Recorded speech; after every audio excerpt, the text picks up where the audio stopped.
पीले दांत वाली बहू। रंजना कभी ब्रश नहीं करती थी।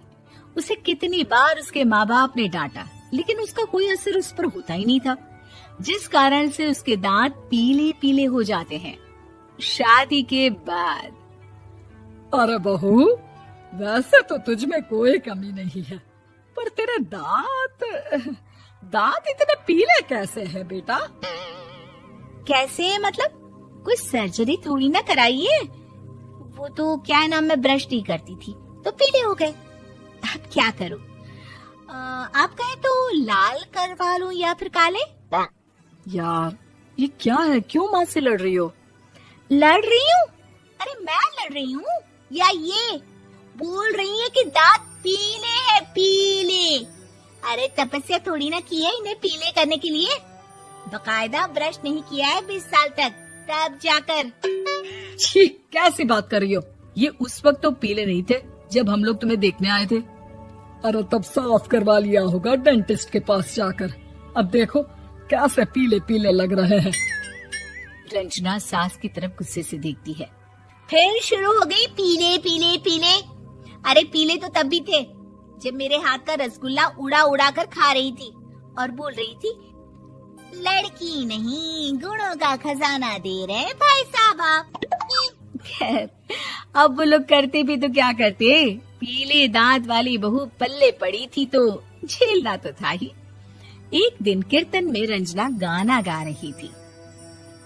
अरे कमला बहन, माँ का द्वार है, यहाँ तो सब शुद्ध होकर आते हैं, फिर अपनी बहू को ब्रश भी नहीं करवाती तुम। दूर से पीले पीले दांत भक्ति में बाधा उत्पन्न कर रहे हैं। अरे कोई 2 साल की बच्ची थोड़ी ना लेकर आई हूँ मैं बहू बनाकर। अच्छी खासी लड़की है, अरे कैसे करवाऊं ब्रश? ये तो उसे खुद करना चाहिए ना। अब माँ बाप तो इसके जैसे तैसे निपटा दिए, ये नहीं सोचा कि सास कैसे संभालेगी। सास बहू को लेकर घर आ जाती है, लेकिन सोच लेती है कि अब इसे लेकर कहीं नहीं जाएगी। अगले रोज बहू कहती है, अरे क्या हो गया, मंदिर नहीं जाना क्या? कीर्तन का वक्त हो रहा है। मेरी मधुर वाणी से कान्हा जी जागते हैं और सोते हैं। आप तो जानती है ना उनकी भक्ति में कितना मन लगता है मेरा। वो क्या है ना, तबीयत ठीक नहीं लग रही है मेरी, आराम करूंगी मैं। तबीयत ठीक नहीं लग रही? अभी तो मिथुन के गाने पर नाच रही थी आप, और अब बोल रही है कि तबीयत ठीक नहीं लग रही। अरे भक्ति में मन लगा लो सासू माँ, ऊपर जाना है, क्या मुंह दिखाओगी आप? हाँ? सास को बहू की बात पर गुस्सा आ जाता है। मैं क्या मुंह दिखाऊंगी, इसकी चिंता तो ना कर, समझी? अपने मुंह की चिंता कर, जो ये पीले पीले दांत लेकर हर जगह पहुंच जाती है। पता है लोग कितना मजाक बनाते हैं। ना जी ना, मैं नहीं जाना कहीं तेरे साथ।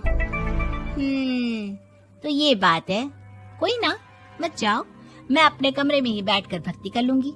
ऊपर वाला दांत थोड़ी ना देखता है, मन देखता है, भावना देखता है। और अरे बस बस, तू सब कुछ दिखा, बस ये सफेद चमकदार दांत ना दिखाना किसी को, है? जा यहाँ से।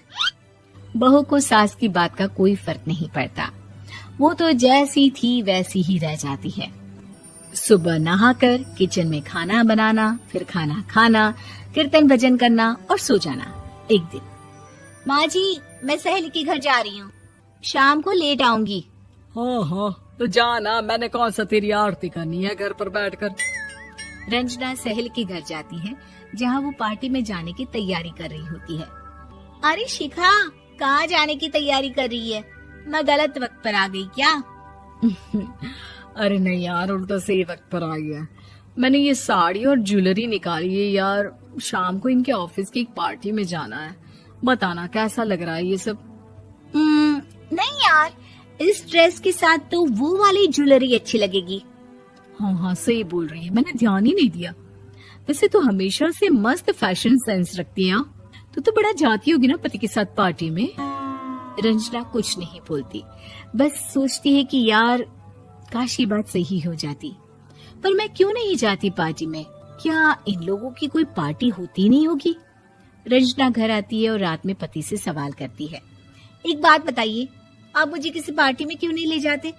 क्या आपके यहाँ ऑफिस में पार्टी नहीं होती? पति बेचारा क्या कहता कि दांत पीले हैं तुम्हारे इसलिए।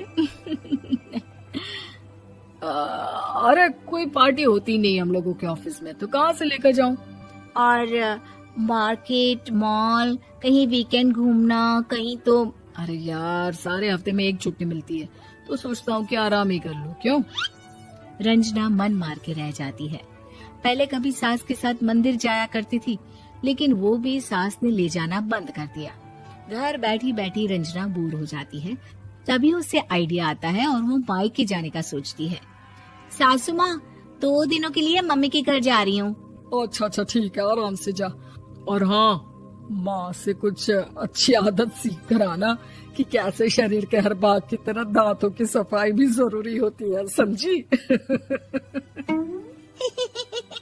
शुरू हो गई ना आप। वो लोग आपकी तरह नहीं है कि छोटी छोटी बात का बतंगड़ बना दे। उन लोगों के लिए मैं मायने रखती हूँ, ना कि मेरे पीले पीले दांत। रंजना माँ को बिना बताए उन लोगों को सरप्राइज देती है, लेकिन जैसे ही वो दरवाजे पर पहुँचती है, अंदर देखती है कि घर वाले कहीं जा रहे होते हैं। अब माँ, काश रंजना दीदी के दांतों वाली प्रॉब्लम नहीं होती, तो वो भी हम लोगों के साथ चलती ना बुआ जी की बेटी की शादी में। हाँ बेटा, लेकिन अब उसे कौन समझाए कि उसको उसके पीले दांत नहीं दिखते, लेकिन उसके आसपास के लोगों को कितना एम्बैरेसिंग फील कराते हैं। मुझे तो कितनी बार उसके स्कूल की टीचर ने शिकायत की कि उसके साथ कोई लड़की बैठना भी नहीं चाहती, और ना ही कॉलेज में कोई उससे बात करना चाहता था। लेकिन पता नहीं क्यों उसे ये बात समझ में ही नहीं आती। कोई कमी नहीं है उस लड़की में, बस यही कि दांत पीले हैं। वो तो भला हो जीजा जी और उनकी माँ का, जो दीदी को जैसी है वैसे ही रखा हुआ है। रंजना को अपने घर वालों की बात सुनकर बहुत दुख होता है। वो सोचती है कि वो क्या करे, लेकिन फिर वो सीधा डेंटिस्ट के पास जाती है, अपने दांत चमकाती है और कसम खाती है कि वो रोज ब्रश करेगी। अरे क्या हो गया? तुम तो 2 दिनों के लिए गई थी ना, पर कोई ना, अच्छा है, चलो आ गई तो। रंजना सास के सामने आकर खड़ी हो जाती है और पूरी स्माइल करती है, उसके चमकदार दांतों को दिखाती हुई। हैं? चले मंदिर। माँ, मुझे माफ कर दीजिए, मैंने आप लोगों को बहुत एम्बैरेसिंग फील करवाया। मैं आज से रोज ब्रश करूंगी।